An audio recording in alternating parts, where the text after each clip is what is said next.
Make sure you're Well, good evening, ladies and gentlemen. Welcome to Arkansas's only 4-star, 4-diamond, 5 Duck Hotel. We're getting ready to take part in one of the South's finest traditions, the world-famous Peabody Duck March. Now, all this duck business got started back in the early 1930s when the general manager, Frank Shutt, and his buddy Chip Garlic. Frank Shutt was the general manager at the Peabody, Memphis. Well, they decided they wanted to go duck hunting. So they loaded up their live ducks. At that time, it was legal to use live ducks as decoys to call in the ducks.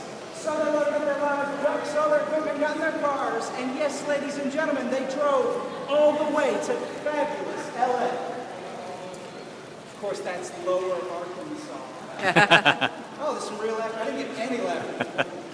Well, while they were here in Arkansas, it's kind of a sad story for some, a happy story for others. They didn't get any ducks in the country's finest areas for duck hunting still today. So on their way back to the Peabody, Memphis, since they had such a dismal duck hunting experience, they decided to drown their sorrows.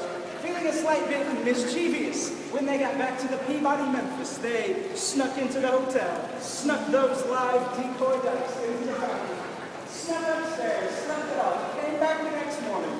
Lo and behold, to their next one. Number one, the ducks were still in the fountain. Number two, hundreds of people had seen and heard about the ducks in the fountain at the Peabody, Memphis. Number three, the general manager, Frank Shutt, was ecstatic. So, from 1932 to 39, we had 3 fowl frolicking in the fabulous fountain at the Peabody, Memphis. Well, about 1939, something interesting happened. There was a train wreck. Ringling Brothers, Barnum and Bailey Circus, had a train wreck right outside of Memphis. In that train wreck was a gentleman named Edward Pembroke, who was a wild animal trainer, and now he's out of a job. So he comes on staff to the Peabody, Memphis as a bellman, but wanting to exceed people's expectations, give them a Peabody Circus excellence experience. He asked Mr. Shutt if he could train those ducks to come out every morning at 11 a.m. to John Philip Sousa's King Cotton March, and to go back every evening at 5 o'clock the same. And so began a tradition that's gone on now for 80 years. Thank you all for taking part, and don't forget what they say. Once you've seen the Duck March, you'll be able to go on with the rest of your lives.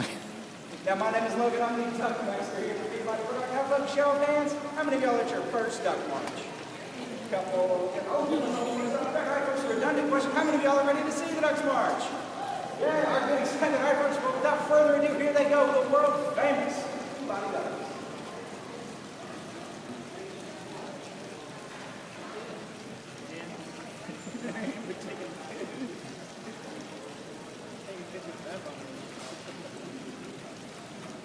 Ladies and gentlemen, good evening. May I have your attention, please? Back in the 1930s, in the lobby fountain of the Peabody, Memphis, a unique tradition began which has made the South's Grand Hotel famous the world over. If I may now direct your attention to the fountain in our lobby, you will witness here in the lobby a continuation of a time-honored tradition, an experience uniquely yours as a guest of the Peabody Peabody. Preparing to return to the Royal Duck House for the night.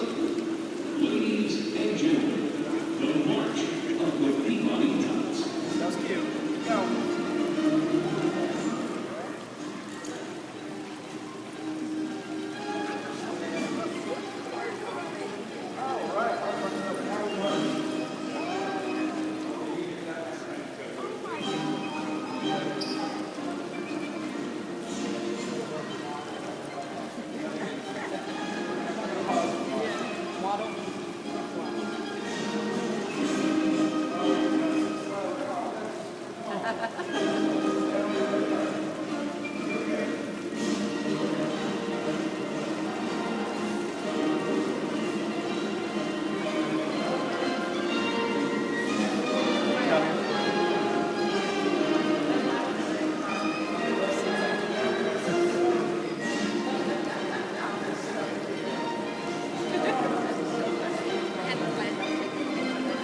Coach, excuse me.